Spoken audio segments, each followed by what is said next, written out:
make it go. Hi. Okay, we're all Hello. Hi everyone, welcome to this week's Learning Space. Apologies for the short notice on the time change. I have in between travel right now and forgot to set the event. So thank you guys for coming. Please, you could do us a favor by tweeting the event, sharing it on Google+, Facebook, all the places, so we can share this out. And if you are catching this late, because I didn't post the time change, I apologize. I hope you enjoy the recorded version as well. I am one of your hosts, Nicole Gallucci. I'm a postdoc with the CosmoQuest project. My co-host through the wall is Georgia Bracey. Hello. And we have a special guest with us today, Libby Norcross. Hello. Hey. Hello, Libby. So as usual, you guys can interact with us using the Q&A app anywhere you're watching this video embedded, or on YouTube, or on Google+. If you're watching this live, you can click Join the Conversation Live on the video, and it'll take you to the Q&A app. I see Nancy Graziano has already joined us. Hi, Nancy. I imagine everybody else will come later and be sad that I didn't set the time earlier. So sorry about that. Okay. It's still there later. Yes, we have a comment from Guido Bieber. He's going to have to watch the recording later. Hi, Guido. Sorry about that. And comments from Michael Jobin as well. Hello, who will sadly not be at Convergence this weekend. So I'm in between trips right now. Myself and the programmers and Tiny Intern went to Maker Faire, Kansas City last weekend, which was super awesome. And we wanted to make all the things. And about that. Yeah, I still have an office. Chance to catch up at all, yeah. Nope, I still have an office full of things. And then I'm going to Convergence for the sci-fi convention, as well as the embedded Skepticons. There'll be lots of science and skeptical programming there as well. So if you're in the Minneapolis area, check it out. If you come to Convergence, check out our panels. It'll be good times. That, I think, is all the business we have to start with. Guido wants somebody to say hello from me on the Q&A. It looks like Google has removed the option to post on the mobile version again. Sad face. So I see your comment, Guido. Hi, everybody. Guido says hi. Okay, so we have with us Libby Norcross, who's waving hi at Guido. At the Challenger Learning Center in Normal, Illinois. So thank you for joining us. You have the most excellent background, yes. And outfit. Yeah. So why don't you tell us a little bit about the Challenger Learning Center? Thank you. Yeah. Can you tell us a little bit about the Challenger Learning Center and what you do there?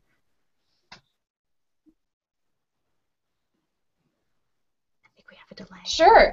So I am a flight director at the Challenger Learning Center in Normal, Illinois, which is right in the heart of the state, right in the middle of the state. And we are one of close to 50 centers around the world in the Challenger Learning Center network. Challenger Learning Center was founded by the family members of the astronauts who perished in the 1986 Challenger shuttle accident. There was Krista McAuliffe, the first teacher in space on that crew, and so the family members, instead of making a plaque or building a statue, decided that they were going to continue the educational mission of the crew and build Challenger Learning Center. So yeah, what I do here, primarily we run simulated space missions for kids in the middle school grades. And we do a plethora of other programs as well, but that's why I have the snazzy flight suit. In fact, when I was offered this job 4 years ago, I told my friends, hey, I was offered a job at a space simulator, and they were like, oh, that's cool, and I said I would get to wear a flight suit. And every time they would say, you said yes, right? That's awesome. That's awesome. It's amazing, yeah. So what kinds of, what is the program like for students when they come for a flight simulation? Yeah, so here at our Challenger Center, we have, our space simulator is one room that is mission control. It has banks of computers, monitors up front. We have one room that is, oh, pardon me for just a moment, I'm sorry. One room that is a space station. And so it has science stations and computers around the room. We have a briefing room. We have a spaceship. And so primarily we have school classes, 5th grade, 6th grade, 7th grade, 8th grade. And when their teacher signs up for a mission, we give them this training material, and each of the kids in the class applies for a special team during the mission. They might be the medical team or the probe team or the space weather team. And for a few weeks before coming to Challenger Center, they train with special curriculum for their team. And then when they get here, we have a 2.5-hour mission experience where the teams work together to voyage to Mars or rendezvous with the comet. So a flight director like me would give them their mission briefing in our briefing room, and then students would split up. Half of them would go to the space station, half would go to mission control. They would work through part of the mission, and they would get a chance to switch places and experience the other side as we finish the mission. And so it's science and it's math the way it's used in the real world, not just like homework problems. But it's also those good 21st century skills, problem solving. We have emergencies and missions, communication, teamwork, and stuff like that. So even in 2.5 hours, sometimes we really see some kids' confidence go from, what is this, to, I can do this. So it's a really fun and rewarding program. Cool. I also want to point out we got a hello from Robert Sparks in the Q&A. Hey, Rob. Who was our guest last week on Learning Space. Yay. Hello, hello. So, Libby, do the teachers get to participate at all in the missions, or is it just for the students when they come? When teachers sign up, they come to a teacher training workshop where they get to fly a mission. But when their students come, we tell the teachers that they are ambassadors from foreign nations and they can't speak English, so they can't help their kids, because this is all about the kids. This is their mission. We run programs for adults, and we run training missions and stuff, so adults can do that. But when a school comes, no grown-ups. But the teachers have had a chance to kind of experience it too then beforehand, which is they love, a lot of schools love to bring lots of parent chaperones, or sometimes they'll bring their principal so that they can walk around and experience it too. And some of the parents, is so funny, they really want to use those robot arms and they really want to put their hands in that glove box, and you have to tell them, remember, you're a dignitary from a foreign nation. That is so cool. Yeah, back when, oh gosh, I was actually during my master's program in physics, part of one class I took was about teaching astronomy, and so as part of that, we actually took a little trip across the river here to the St. Louis Challenger Learning Center, which was really amazing, and that was just so much fun to get in there and just try all the different things, all the high tech, and you can just imagine yourself actually in mission control and or on the space station, because it looks so cool. Not only are the things you're doing really cool, but it really looks like you're there, and it's just, you can just imagine it and have so much fun. So I went with a group of adults, and we had a blast doing that. And St. Louis has a beautiful facility, but all the Challenger Centers, it's that immersion, that kind of learning that comes out when you are actually in the mission that you can't beat. Yep. And it's all those things involved. It's like you said, it's communication, it's problem solving, because you just, you have an idea of what the mission is, but then the unexpected happens. You never know what you're going to have to deal with, and you really have to have that team that pulls together. So it's an amazing experience. And I love screaming about oxygen emergencies and stuff. I get to be it didn't say on the resume that you needed to be a drama queen to be good at this job, but you totally do. I bet it helps. So what kind of training did you have to go through as to, be the flight director for this? Well, were you familiar with any of that kind of thing before, you started to work there? That's kind of a funny question, actually. This Challenger Learning Center used to be located on the other side of town, really close to my house, and I had no idea it existed. My background is science and teaching. I have an associate's in science degree. I have a bachelor's degree in elementary education. I wanted to be a math teacher or a science teacher. When I graduated from school, the teaching job situation was not great. So this job, I saw it post, and it said you had to like science and technology, and you had to have a teaching degree. So I thought, oh, this will be fun. So I applied, and I did get the job. And when I was here for my job interview, they gave me a tour. And I was looking at the curriculum, and I realized during my student teaching, I spent a few months in a 5th grade classroom that was training for a field trip to Challenger Center. And I had created these lessons for these kids and trained everybody for their mission, and then I didn't actually get to go on the field trip, so I didn't realize that I had applied for a job at the place where I was training kids to get ready. Wow. So I was familiar with some of the curriculum. When I got the job, then I had my teaching and science background. My background, I've been working with kids since I was in junior high. And then, of course, I got to have some of the training in the environment itself. I was lucky to get hired at the end of the summer when it was kind of quiet, so I got to sit down at every single team station and kind of go through the curriculum myself. I observed my director giving some missions a few times, and then it was time for me to start running missions by myself. And actually, I have some funny stories about my first mission, but yeah, it was a cool training process. I want to hear stories. I know. Okay. Fun stories. Okay, so probably my favorite story about when I was learning. First, I was trained to work in mission control as the flight director. That's the somewhat easier job. And then when I kind of had mastered that, I was trained to run the mission as the mission commander in the space station. They kind of pull all the strings and everything. And in our setup, we have the briefing room has this big red push button sliding door that you go through like an airlock. You go down a hallway. There's 2 more sets of sliding doors, and then you're in the space station. In case of an emergency, the space station has just a big back door that takes you out to a hallway. Kids can use the bathroom or whatever.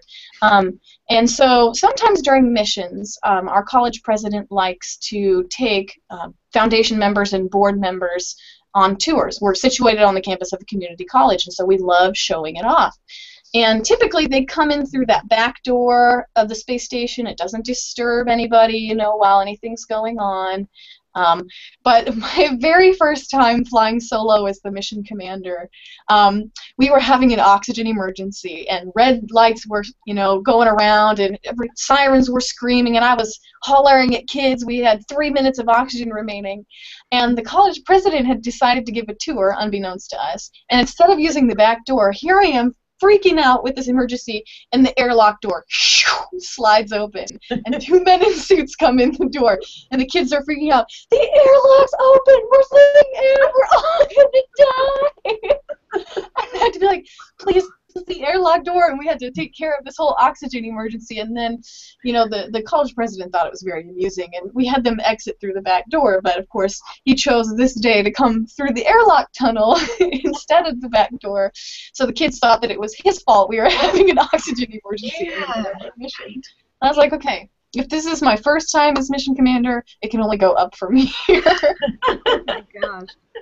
I'm sure you dealt with that little unexpected thing very well. So. Oh, I loved it. We have stuff go down all the time. There was a time in the space station, half of our computers just died in the middle of the mission. And so I'm running around opening up consoles, replugging, unplugging, flipping switches, and this boy with the headset kind of leans over his computer and he goes, "Oh, you're testing us, aren't you? This is just a test. You're seeing if we can handle a challenge." And I was like, Yep, that's exactly what we're doing. And he's like, this is genius! He just thought it was the greatest thing ever that their computers were down. I was like, yep, you caught us. Busted. All part of the program, right. So, you know, we roll with whatever happens. It's a fun job. It's the same. I've done close to 700 missions, and it's the same script, the same program, but it's never the same mission twice. Wow. Yeah. Do you guys randomly insert problems, or is it kind of supposed to go according to plan? There are some emergencies that are embedded. If students are doing really well, they will uncover them. And there are some emergencies that we can just throw in there at any time. Okay. Wow. Michael Jobin comments, at Convergence, a bud and I had 2 PCs with final approach in the science room for congoers. I'm not sure what that is. Sorry, Michael. I'm not sure what that is. Final approach. Is that like a... I don't know what that is either, but... Hi, Michael. Hi. Okay, let us know what that is. I was at Maker Faire just this weekend. There was a spaceship simulator. It was more based on the Enterprise than the space shuttle, but they had kids doing mock missions.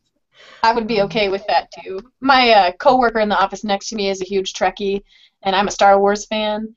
So we run this April Fool's wacky mission every year where we wear Star Trek costumes and we use the Force to save the probe and stuff like that. That So would be so much fun. That would be it so is so fun.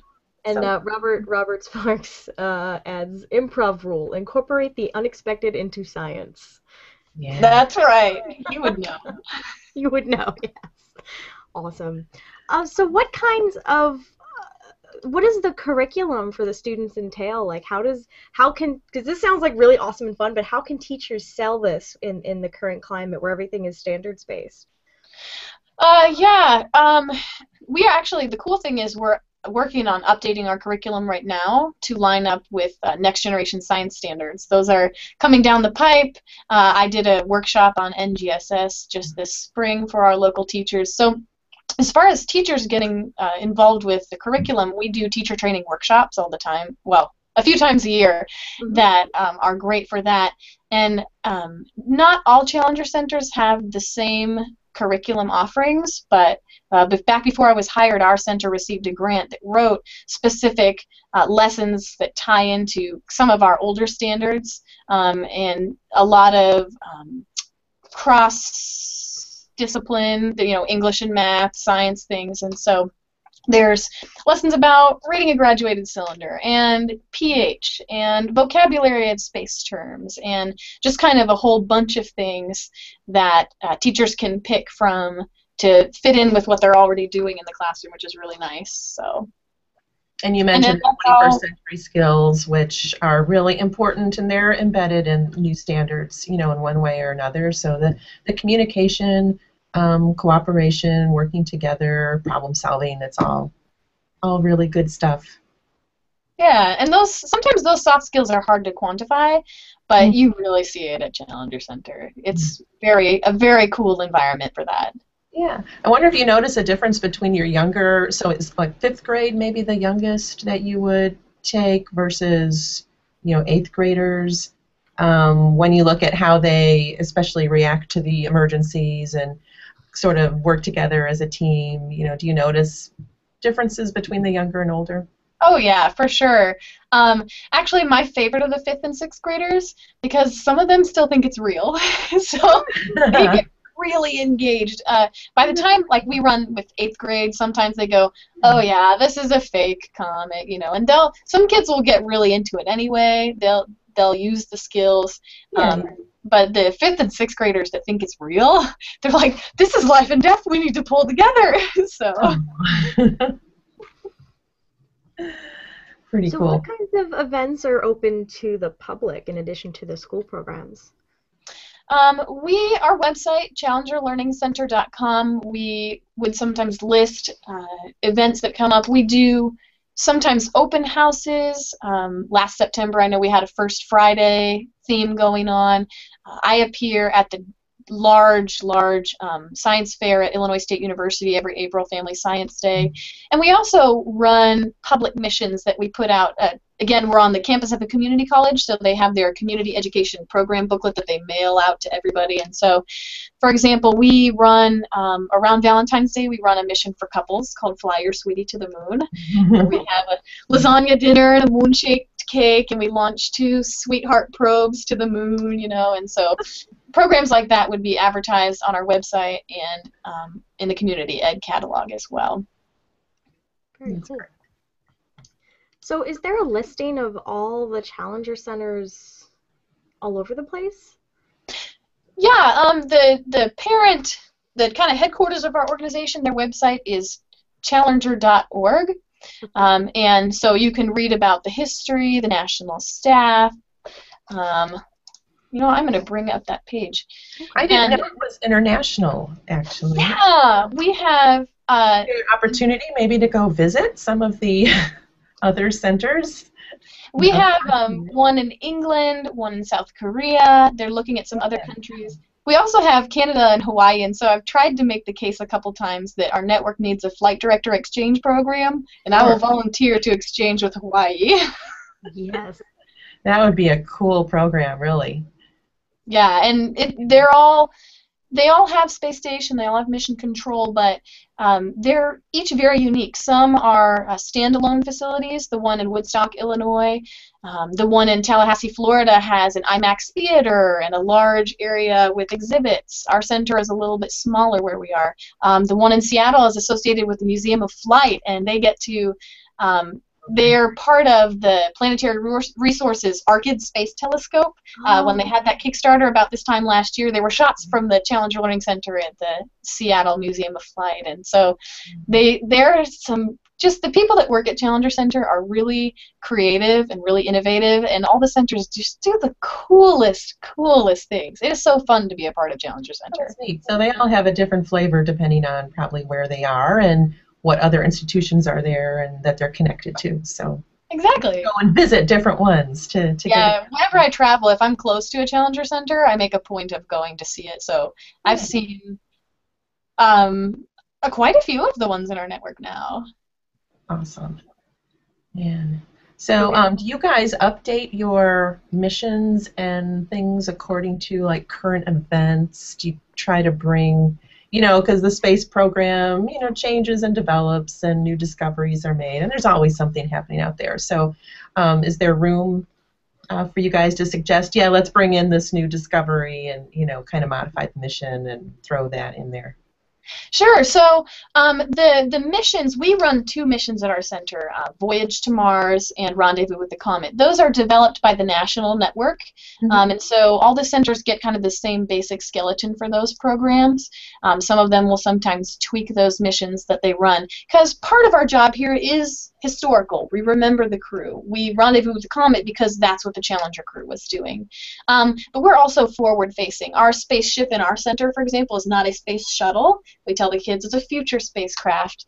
And we've developed some other programs, science summer camps, presentations and things on the side that relate to future space. I'm a complete space geek outside of my job, so I'm always talking about whatever I just read. Even in a mission briefing with kids, I'll say, last year Hubble Space Telescope discovered an object with 6 tails, and they'll go, oh, whatever I was reading at the time. And the Challenger Center headquarters is developing new programs as well, so they're actually in process of some things and looking at some exciting future programs. There's a Challenger Center in Richmond, Virginia, at their Math Science Innovation Center that does some really, really cool stuff, and they were talking about maybe doing a program that has to do with the asteroid recovery mission, the ARM mission. So Challenger Centers are definitely staying plugged into what's upcoming while they still, remember and showcase our history. Yeah, definitely. So I see there's also a team building for employers. Have employers taken advantage of that, and if so, what is that like?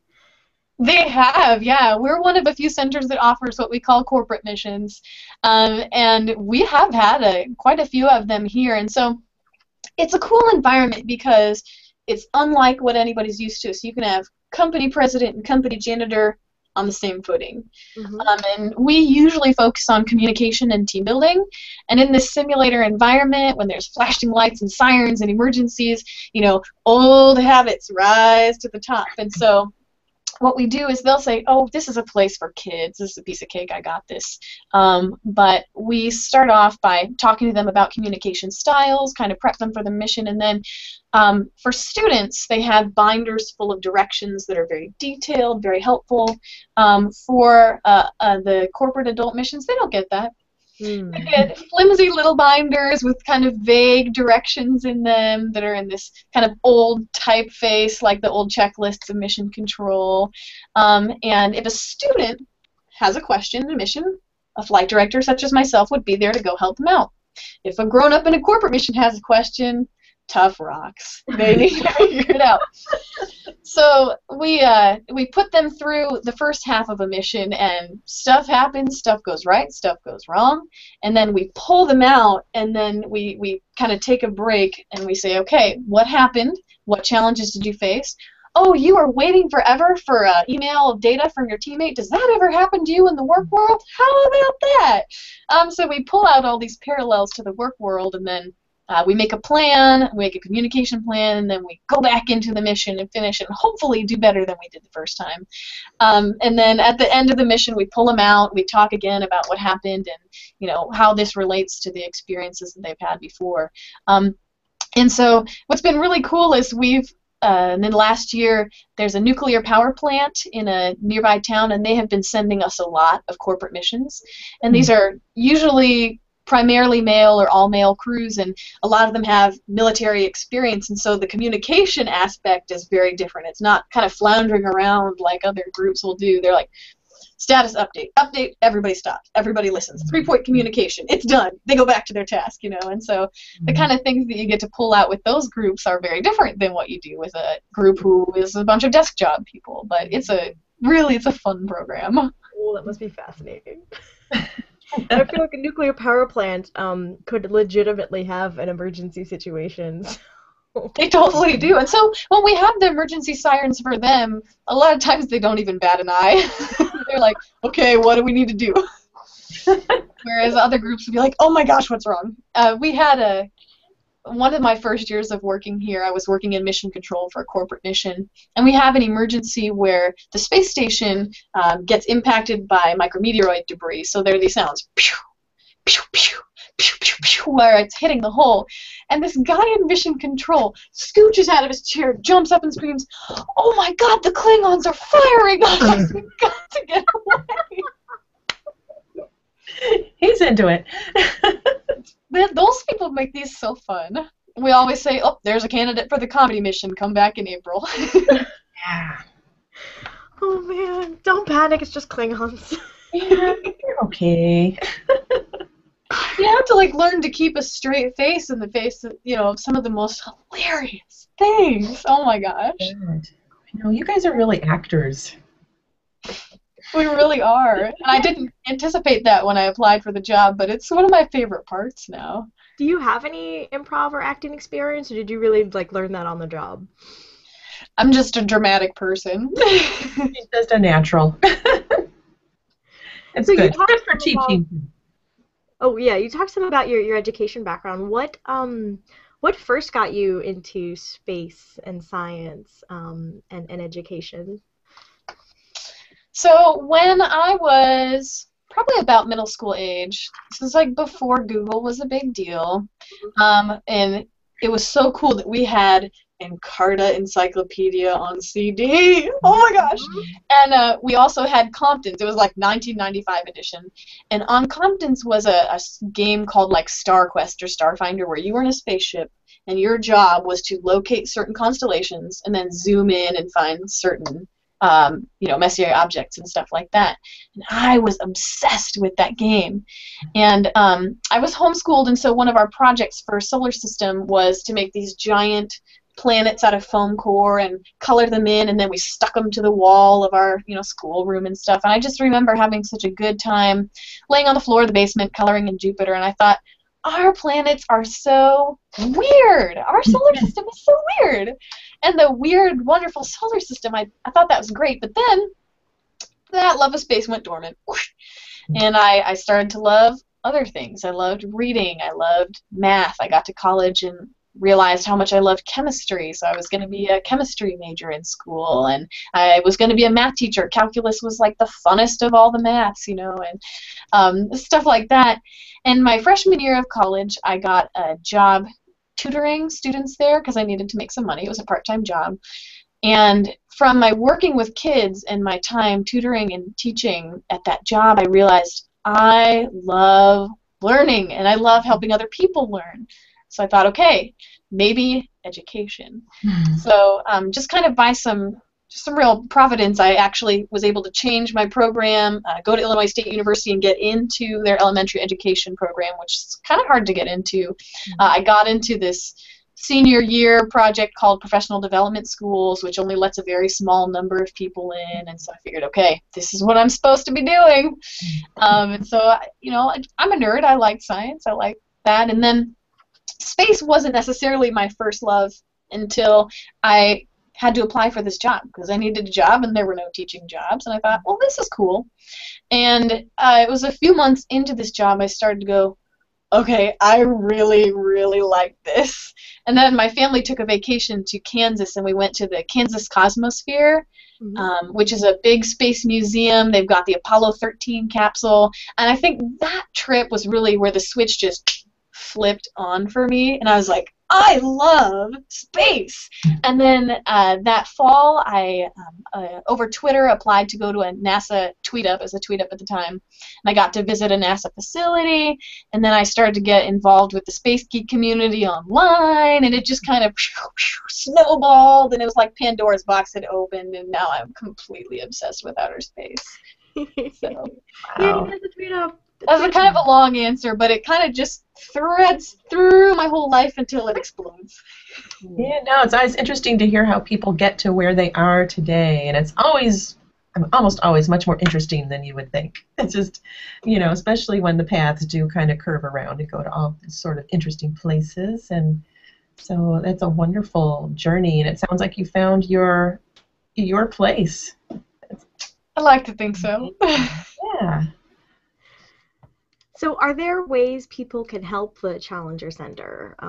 Either yours in particular or the main organization? Is it run by donations? Is it Yeah, donations is definitely a big part. If you go to challenger.org, they've got the big donate now, and most of the Challenger centers, if you go to our websites, will have a donate now button on there. Some Challenger centers take volunteers too, so if you find that there's one near you, different centers will use volunteers differently. Some Challenger centers need part-time flight directors. We would love to get a new part-time flight director. Some are staffed almost entirely by part-timers. So if you're near a Challenger Center and you're like, I want to do this, totally check them out. There's some centers have jobs like education coordinators, media outreach, depending on the size of the center and what they do. So if it's something people are interested in, donate is a huge way to help. Getting the word out, of course, is always great for us because we've been in our community for 10 years and there's still people who have no idea that we exist. We're kind of like the best kept secret wherever we are. But then, yeah, volunteering and even maybe working part-time is really cool for us. Yeah. Do you ever go out to schools at all?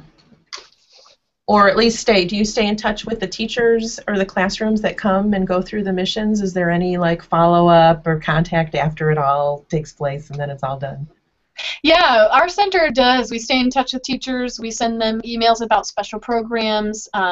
We're looking at maybe creating some post-mission curriculum, maybe take a look at the picture of the comet your class discovered or whatever that we can follow up with. But we do some school visits. I, this morning, actually just went to daycare and did a spacesuit presentation. I'm looking at creating a distance learning program for our center where we can Skype into classrooms of very young students, because I've done that a few times for a school out, I think, in the Missouri area, where I Skype into their kindergarten class and answer questions about space for a while, and so we'd like to get into the classroom more, or at least, Skype get ourselves into the classroom. I know some Challenger centers have distance learning missions and stuff like that too, which is pretty cool, so we're happy to reach as many people as we can. Yeah. And Nicole, you've Skyped in, right? Weren't you an astronomer that Skyped into a classroom? I Skyped into the school where my mom is a At secretary. some point, yeah. They're like, your daughter does what? Will she Skype with my classroom? Okay. Right, but especially the little guys, they're probably just as impressed, almost as impressed by that as if you were there in person, in a way. Oh, yeah. Cool, it's coming over the computer. But it sounds like actually being at the center and being able to take part in a mission is like the ultimate experience. Oh, yeah, for sure. Cool. I wanted to, like I mentioned before we started, ask you about some of the artwork you do on the side, because I follow you on Instagram. That's the name of it. And some of your doodles, as well as your space inspired art. Do you mind telling us a little bit about that? Yeah, I would love to. Well, space was something that I haven't loved my whole life and then found out I loved.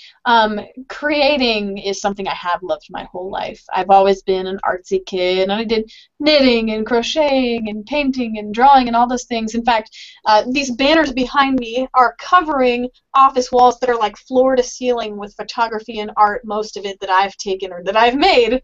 And most of it is, of course, space themed as well. So, what you are probably referring to is my doodles, right? My hand art, hand lettering. Hand art, yeah, but also the sneakers and the space art that you do. Yes. So a couple of years ago, I started drawing quotes with a Sharpie, and I have a Tumblr page called Consider This Thought, and I run pictures of those posters on my Instagram account at Libby Doodle all the time. And in the last year especially, I've branched out to not just drawing posters on paper. I've designed some wall clings, I've done some t-shirts, and for a NASA event back in March, I took 2 white canvas sneakers from Target, real cheap, and I drew Sharpie of space missions and space quotes and rockets and things like that all over the shoes so that I'd have some cool space shoes that I could wear to the event as well. And it was pretty funny because some people saw those at the event, some press people, and said, "We may have to contact you about designing some space shoes for our crew." So They were amazing. They were really, I don't know, do you have a picture handy of those? they're on my, do you want me to bring it up? Or you can tell me where to look and I can search for it. If you go to considerthisthought.tumblr.com, it's going to be a few pages in, but there's a picture of the shoes on there. Okay. I did not know you had a Tumblr, but I'm following you now, so yay. Oh, thank you. Yeah, actually, the Tumblr is where I kind of started. Okay. I'm writing about my journey as an artist right now, and the quotes that I started drawing, that was just a social experiment, actually, and it was only supposed to be a week, a week long, but people started inboxing me, "Don't stop. This is just what I needed to hear. Keep going." And so I thought, okay. And so I quietly kind of started uploading these posters to that Tumblr page for about a year, and I thought, this is it. And then I became involved with some other things and some people who encouraged me to take my art to the next level. So the Tumblr page wasn't it, but it's kind of where that started. Wow. Okay, this is not the same one, but I love this one as well. See if I can. So as you're bringing that up, I will say sometimes kids come into our doors and they think you can be artsy or you can be sciencey. Yeah. You know, you can love English or you can love math. And oh yeah, one by Jen Shear, Jen Shear! fabulous founder of Space Tweet Society. Yeah. And so when I get a chance, sometimes I'll tell kids about my art to say that you can be artistic and sciencey, because really science takes creativity, and art is like speaking another language. And so last week here we ran a summer camp called Rocket Girls that was for 4th through 8th grade girls, and it was a whole bunch of making and engineering projects, and we had some special speakers, and a number of our speakers said the same thing to the girls. They said, "Look, I'm artistic too, and I am a planetary geologist," or "I used to think that I couldn't be an English person because I'm an aerospace engineer, but it really, you can be both. You should be both, you know, and it only makes you better to be both." So I love that. I tell kids that all the time, but I'm local. It was great to hear, like, women at NASA telling our kids the same thing. I didn't realize that until grad school. I started dancing in grad school, and at one point the student ballet dance troupe at University of Virginia was primarily science and engineering graduate students. It was like clear we all needed that creative outlet as something very different. Right, something that's, yeah, different from the everyday thing you have to do. Yeah. Okay, these are the sneakers that I made Uber Squee over. Because I saw the pictures as you were like putting them together, like as it was coming together, like the stages of it. So theirs is that Curiosity. Oh wait, Curiosity and Voyager and Saturn and that's a Saturn V. That's SLS on the front. Oh, okay. SLS. There's a shuttle. There's James Webb on the back. Like nice, yeah. They're so great. I just love the one with the stars. Yeah. Yeah. And there's a tiny blue Earth in that starry background, the pale blue dot, but you can hardly see it. This one?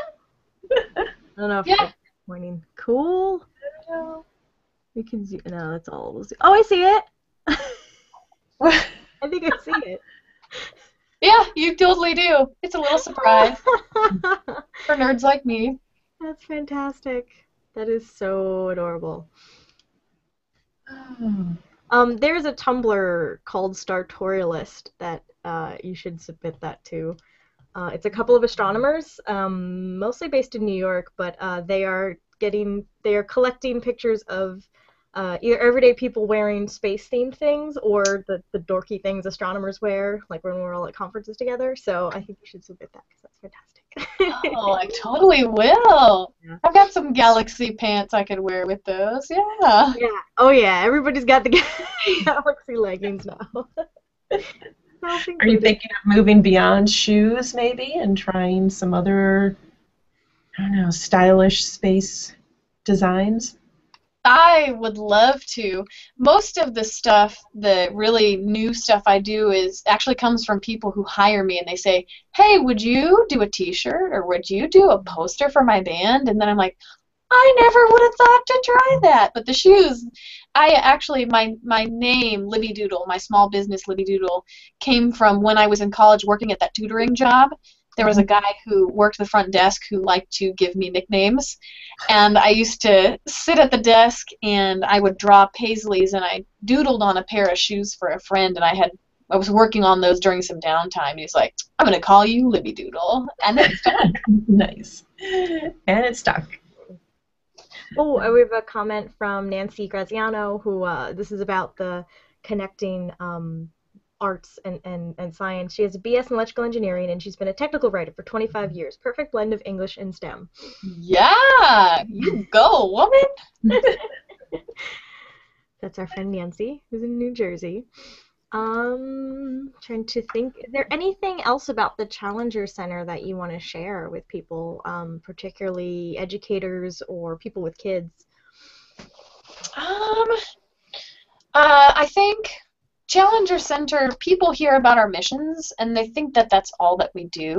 Mm-hmm. But I would encourage people to check out the other programs that their Challenger Centers have. I mean, some of them are larger and you can just walk in and they maybe have museum areas. Ours is smaller and not like that, but there are fantastic Boy Scout troop activities, birthday parties, science summer camps, as I mentioned. We have those for incoming kindergarten all the way through 8th grade, and so there are really opportunities for anybody who wants to experience Challenger Center to get involved.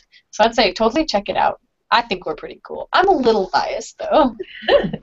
You must have a lot of homeschool groups, I imagine. You mentioned you were homeschooled, right? And that, do you have a lot of those groups come into? We have some, but we actually would like to expand our outreach to the homeschool community. Yeah. I just noticed you have some games on the site as well. On the side of what? On the Challenger Learning Center, under for students, there are a pair of Flash games. You have Space Invaders and Flash Zoids. So anybody watching can go play that now. I forgot those were on there.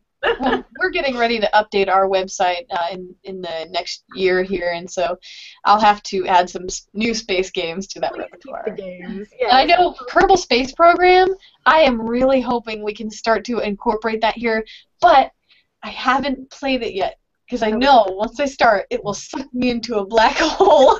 So for 3 years, my Space Geek friends have been saying, "You gotta check it out," and they released, the NASA and educational elements not too long ago, and it looks like it would be so great for our center. But I have to wait until we have time to do it because I will just be gone once I get started with Kerbal. So they got me started with Kerbal at the end of our 32-hour fundraiser hangout. Oh, I remember that. So it was a sleep-deprived me trying to learn. Although our lead programmer Corey already had some experience with it, so he could kind of talk me through the first bits, because the first few times you do it, it's just a horrible mess. They at least got me to figure out how to launch with it without too much trouble.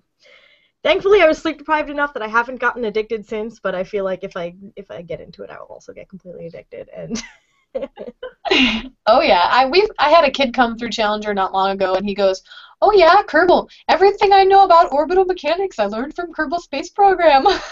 That's an XKC comic as well. Because of course. But Challenger Learning Center's like Kerbal in real life. Only you don't blow up. I was gonna say, only we don't blow up. Only you don't blow That's up. a good thing. Do you Some ever kids hear ask from... if the spaceship's gonna blow up sometimes. But or there was my first time observing my boss as mission commander. She has the kids in the space station and she's giving directions, and we have this red door that says technical access, and it's how we get behind the space station to fix computers. But this boy raises his hand while she's talking. He points to the door, kind of scared. He goes, "What's that?" And she says, "It's technical access." And he goes, "Are there escape pods back there?" And she's like, "Yep." And he goes, "Are we gonna need those?" And she just, without skipping a beat, she looks at him and goes, "You tell me." And he's like, "Okay." So when he was done, he did his job for the rest of the day just fine. Oh, that's too funny. So. Do you hear from the students later, I don't know, thank yous, or just, to get a sense of like what they're, what they really liked or what they learned, or Sometimes we'll get... oh, now I want to learn more about astronomy, or now I want to be an astronaut. Do you have lots of kids that, now that's their thing and they're going to go be astronauts? There are kids that will say that at the end of the mission. We do a post-brief wrap-up where we encourage them to keep learning, and sometimes kids will say, "Now I want to be an astronaut or an engineer." Sometimes we'll get thank you cards in the mail from classes after their mission. Sometimes I will run into kids just while I'm out running errands, and they remember me. I had a girl run up to me and go, "You remember me?" I'm going, "Sure." And she goes, "Miss W's class." "Right, how is Miss W doing?" And she's like, "Oh yeah, we did this science thing after our mission and it was so cool." Oh, wow. I personally don't know if we track to see if any of our kids, join the Air Force or anything after like that. I'd sure love to know. I think there was one student who became an Air Force pilot, and he told his teacher later it was because of his experience at Challenger Learning Center. So we do have that impact on people. We just can't track it like I want us to. Yeah, it's really hard. It's really hard to track, but you make an impression, absolutely. That's so fantastic. Yee! All right, well, thank you for coming on the show and telling us all about Challenger Learning Center. I really want to go across the river and visit ours in St. Louis now. They're an awesome site, and they have a Or great... road trip out to you, because why not? Yeah.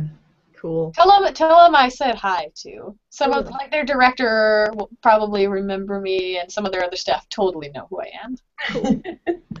Awesome. A bunch of announcements hangout-wise for us. So right now we have Astronomy Cast and Weekly Space Hangout on summer hiatus, as Fraser is busy with doing all kinds of different projects right now. Virtual Star Party is moving to a monthly format, but I don't know when the next episode is going to be. I have to kind of bug them and see what that is like. But I can tell you that the next Learning Space will be next week at a regular time. We'll be talking with Anita Hayward about science journalism and communication. Ooh. And 2 weeks from today, we have a...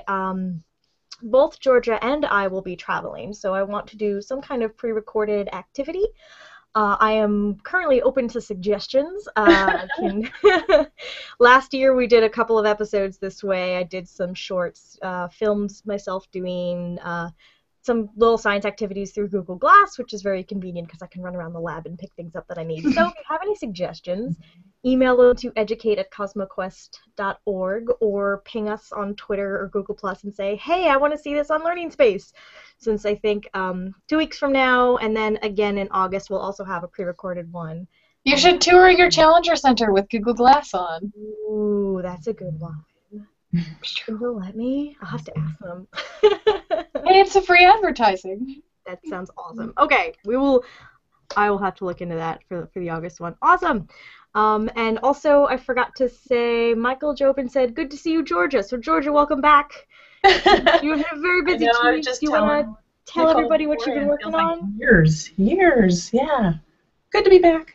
Would you want to tell everybody what you've been working on the past couple weeks? Because it's a really big project and really awesome. Oh, I know. Some teacher professional development. And you mentioned, and it was focused on the new standards, which are really complex, and you can just get into those and you feel like, wow, it's just there's so much to think about when you're looking at aligning curriculum and aligning lessons and units with the standards. So we were diving into that. But we also did some really cool field trips around the city, around the area. And actually, those teachers have been to the Challenger Center, so they all thought it was an awesome time.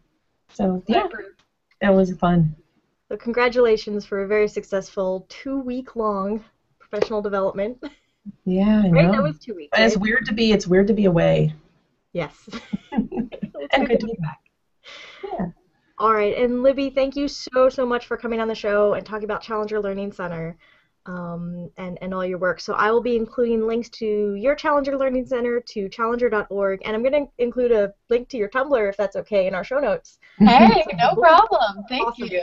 So people can check out all your work. I'll include it in the event description, which will then go into the show notes on YouTube and on 365 Days of Astronomy.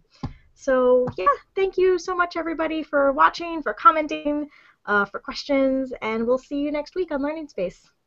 Woohoo! Thanks, everybody. Thanks, Libby. Great to meet Thank you so much. This was fun. Bye-bye.